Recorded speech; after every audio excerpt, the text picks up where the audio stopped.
Hoje, dia 16 de outubro, nós estamos aqui na Faculdade de Saúde Pública, na sala emprestada pelo professor Rodolfo Vilela, um dos coordenadores do Fórum Acidente de Trabalho, tendo a oportunidade de conversar com Bruno Chapadeiro. Bruno é psicólogo de formação e atualmente pós-doutorando na Unifesp, onde trabalha em colaboração, supervisão do professor Francisco Lacaz.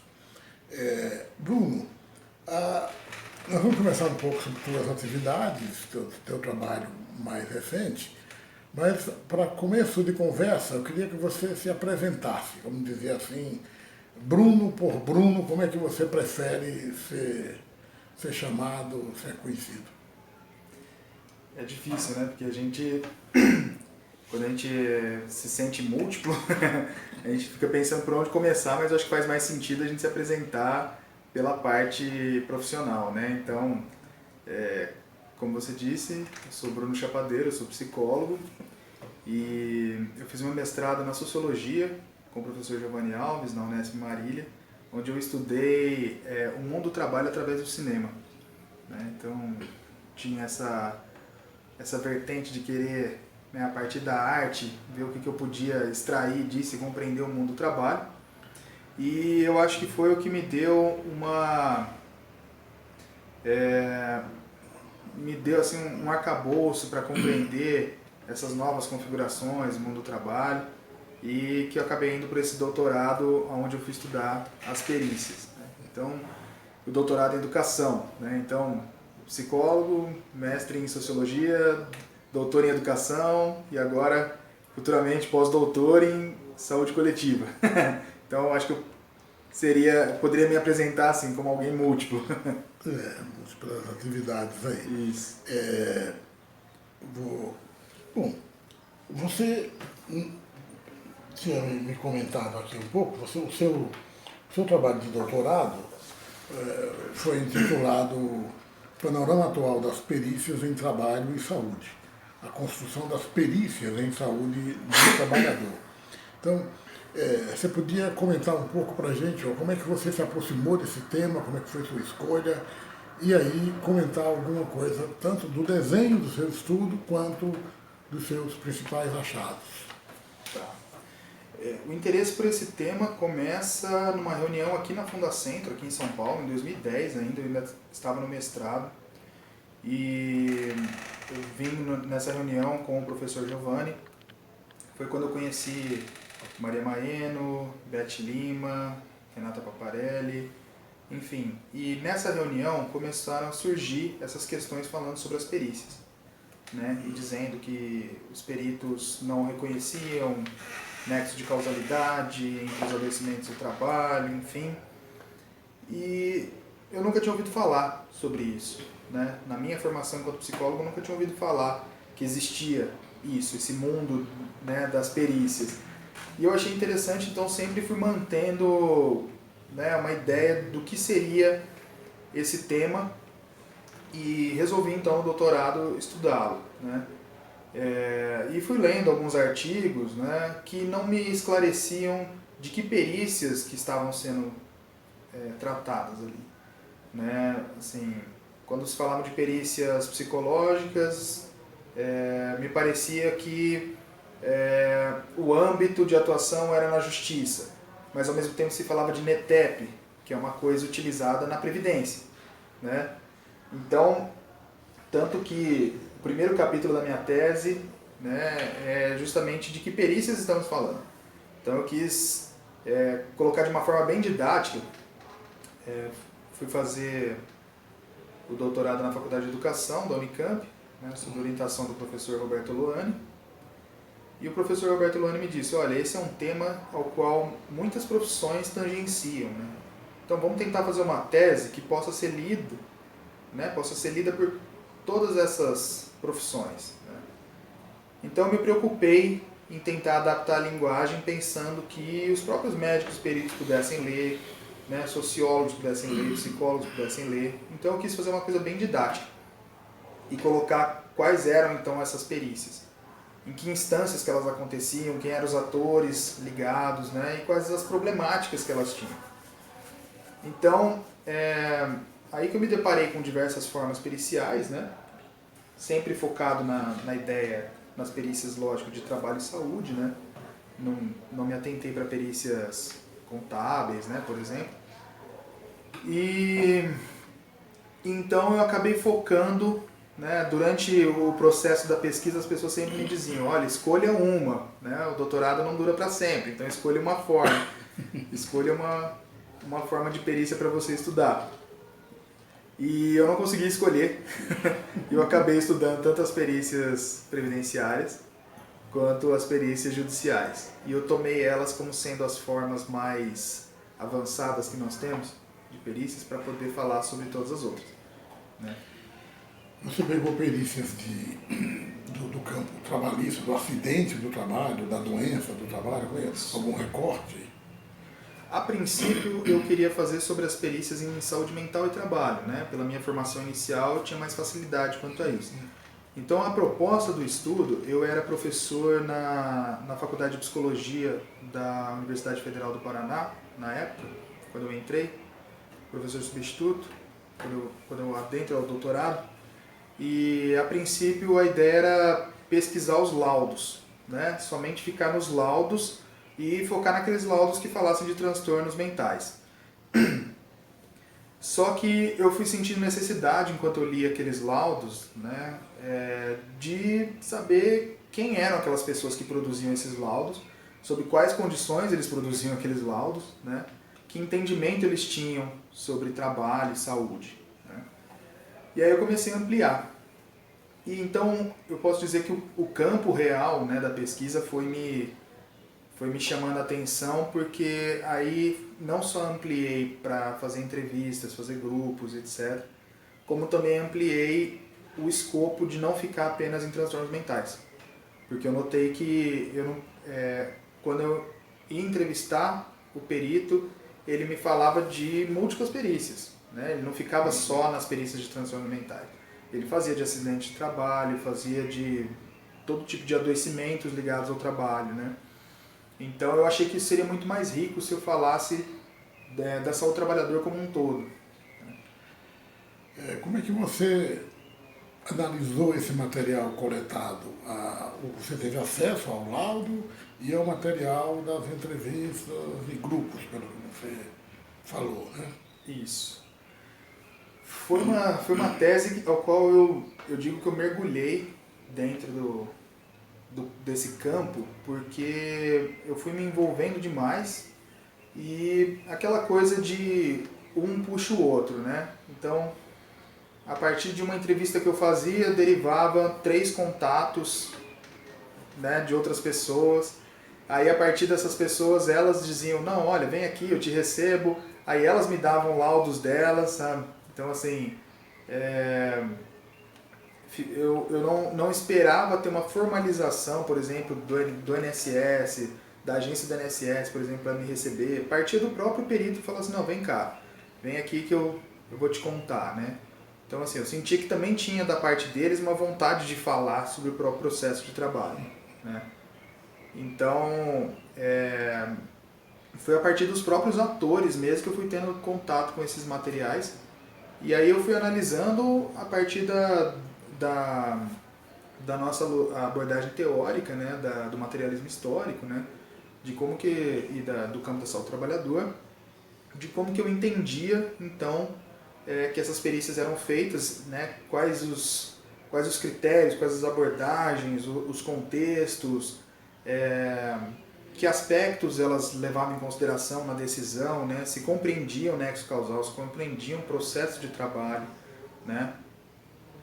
E foi muito interessante com tudo que eu me deparei, porque a gente tem uma tendência, né, assim, no senso comum, principalmente nas perícias previdenciárias, de ficar uma coisa muito binária, né, do trabalhador ver no médico, perito, um inimigo, né, um obstáculo para conseguir o benefício, e o médico vê no trabalhador um falsário, né, alguém que vai fingir algum adoecimento para conseguir o benefício, né?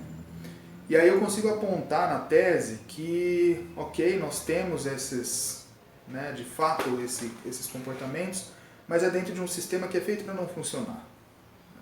A forma como se configuram as perícias, né, iniciais, que a gente diz, na Previdência, não são feitas para funcionar da forma como a gente Explica esse seu diagnóstico aí do sistema.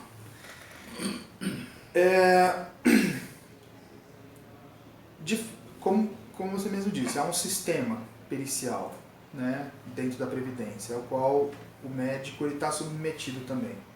Então, entra um trabalhador, primeiro que ele tem que fazer 15 perícias em 4 horas. Né? Ele tem pontos a cumprir por dia. Então, ele tem metas a bater. Né? Essas metas influem em combinados que eles têm ligados à jornada de trabalho.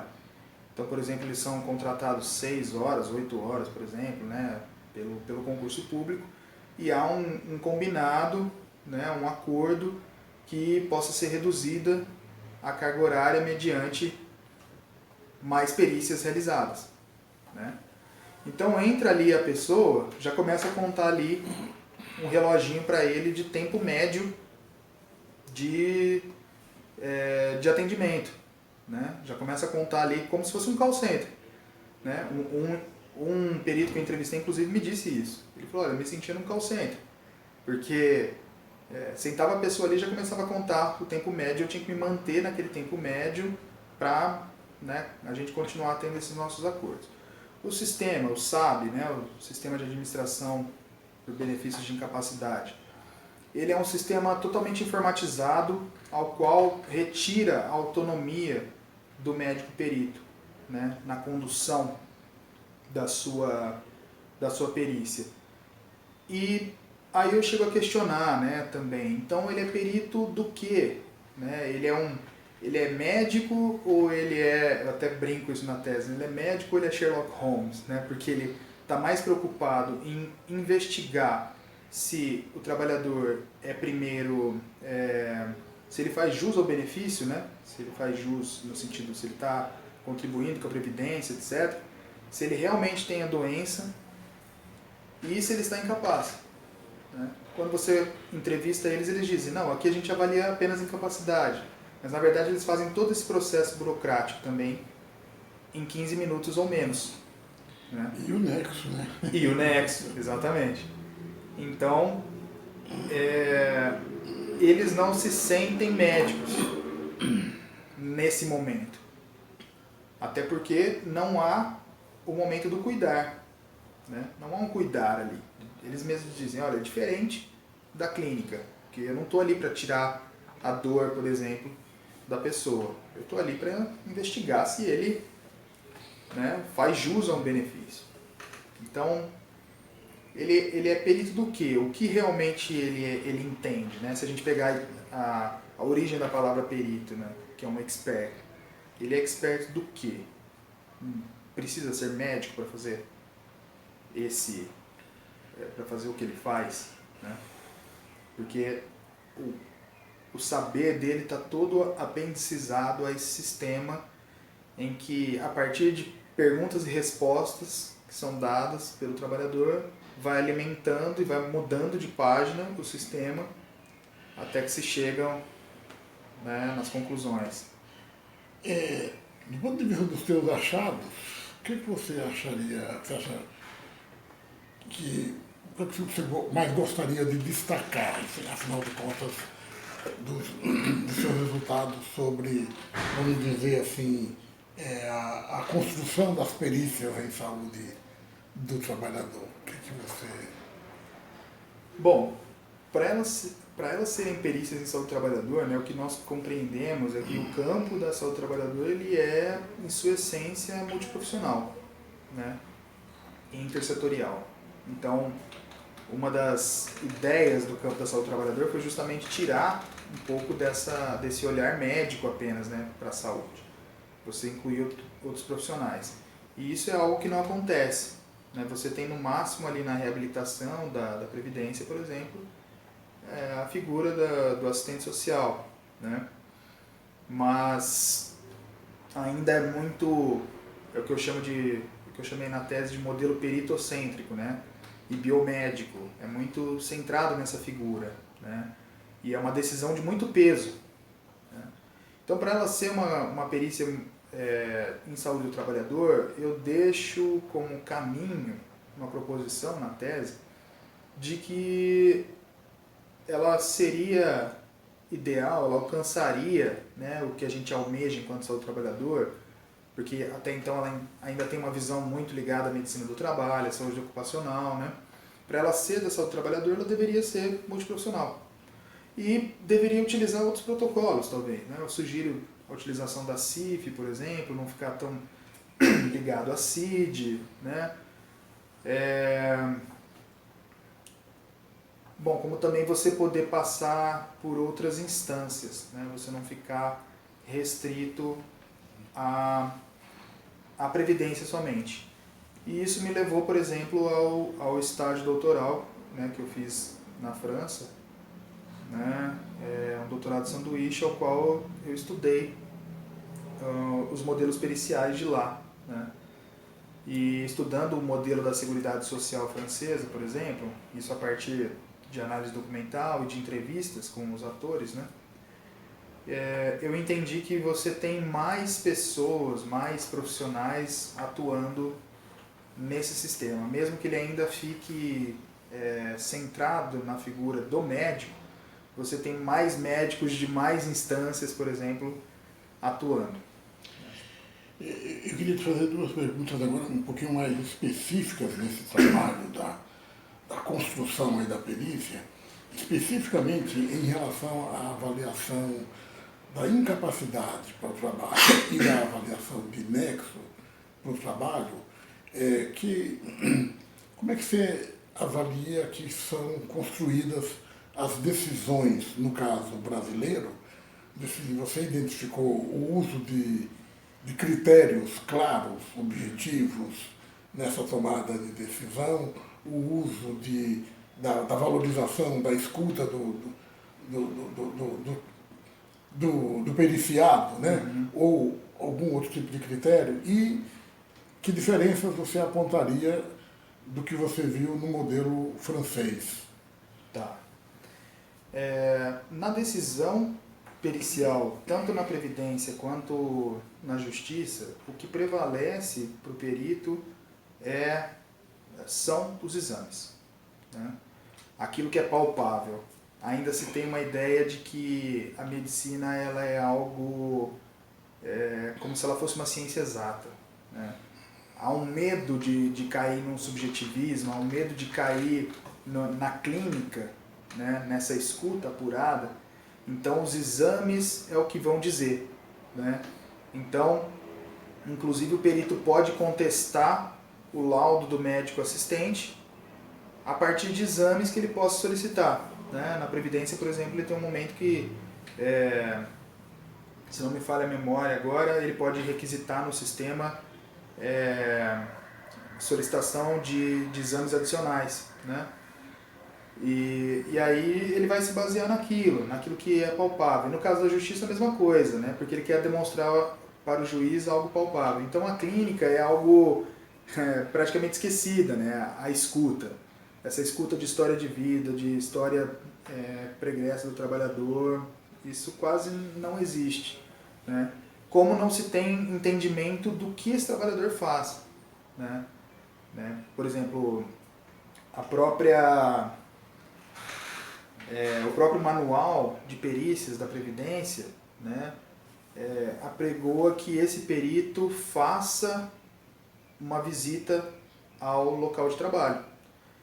No entanto, como eu disse, que o sistema é feito para não funcionar, né? Ele tendo que fazer 15 perícias em 4 horas, ele não tem esse tempo, né? Então, às vezes, quando tem a figura daquele perito, que é o perito que vai a campo, vamos dizer assim.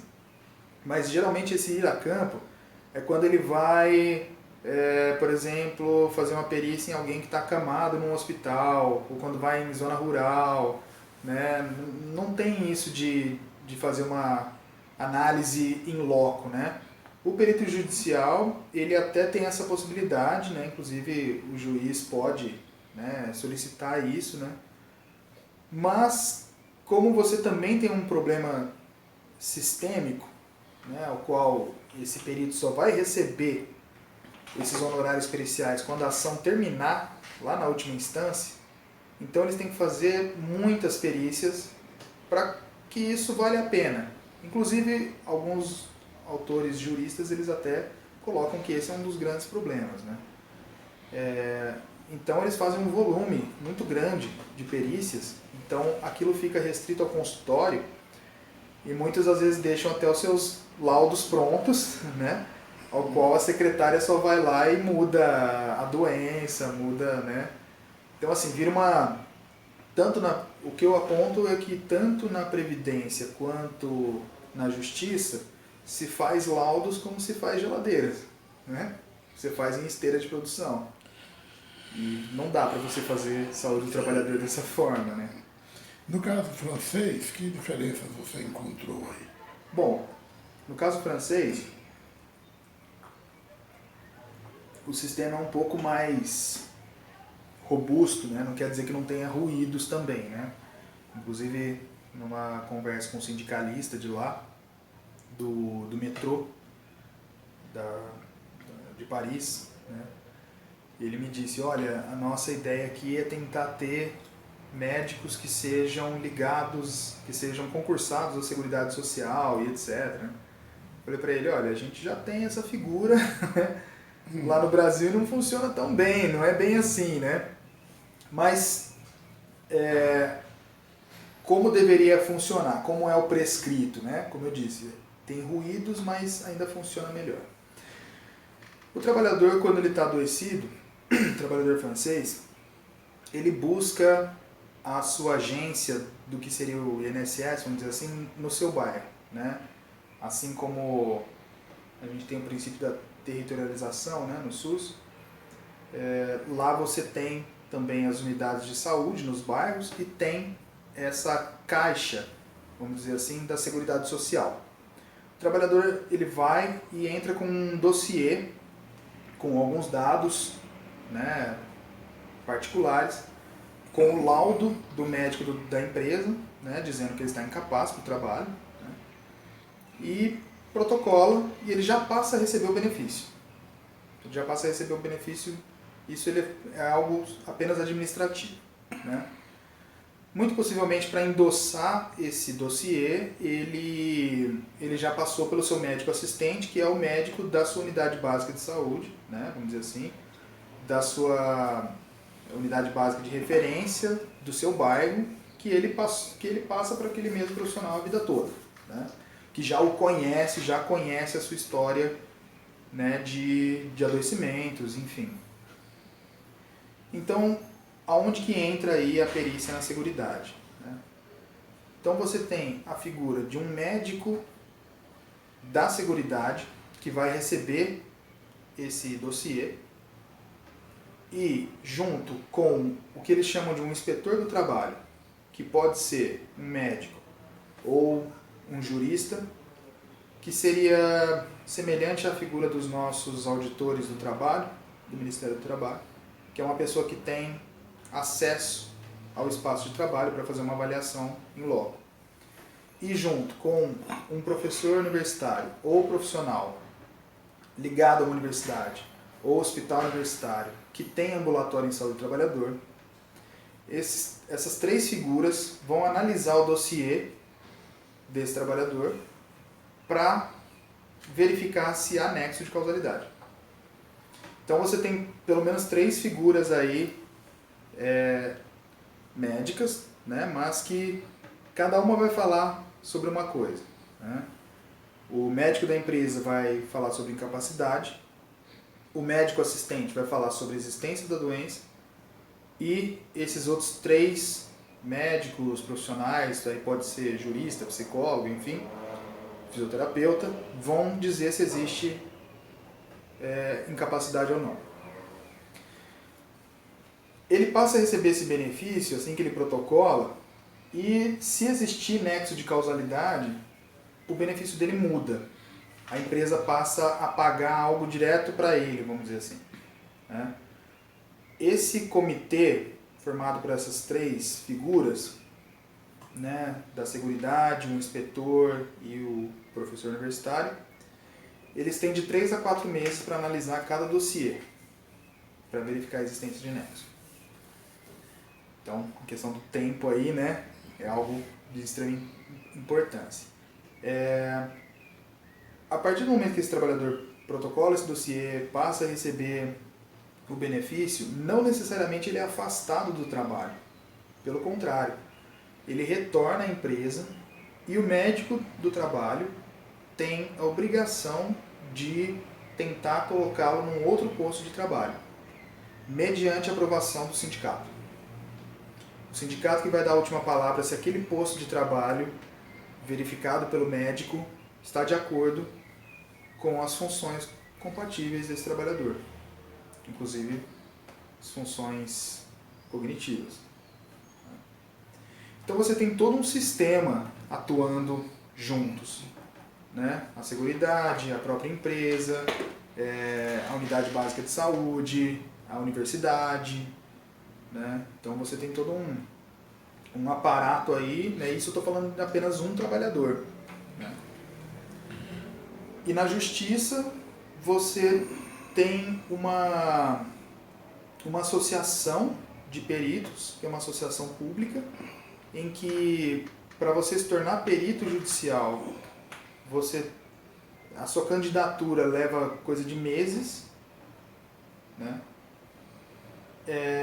Depois que você se torna perito cadastrado na justiça, você passa a ter sempre reciclagens, vamos dizer assim, que essa associação, né, oferece, aliás, obriga praticamente o perito para que ele passe sempre por atualizações. E ele também tem cerca de 6 meses para realizar uma perícia.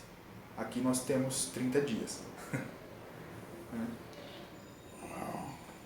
Então acho que são, né, diferenças substanciais. Em relação a esse tema, para a gente concluir esse tema, você gostaria de acrescentar alguma coisa, de comentar alguma das suas conclusões ou sugestões que você tenha preparado a esse respeito? Eu acho que as conclusões que eu deixo na tese, que é o que eu estou pesquisando agora no pós-doutorado, né, é essa possibilidade de existir perícias que sejam características do campo saúde do trabalhador, né? Então que elas sejam multiprofissionais, intersetoriais, interdisciplinares, né? Então o que eu venho pesquisando agora no pós-doutorado são algumas experiências de análise, de investigações que já tenham existido ou que ainda existam, né? Que tenham esse caráter, para que eu possa demonstrar que, olha, já aconteceram coisas semelhantes, né? É possível que isso exista, né? Como no exemplo francês, né? Então é possível que você tenha setores integrados para fazer uma coisa mais robusta e mais séria, né? Que você realmente olhe para essa saúde do trabalhador. Acho que seria isso. Legal. Muito obrigado. Eu que agradeço.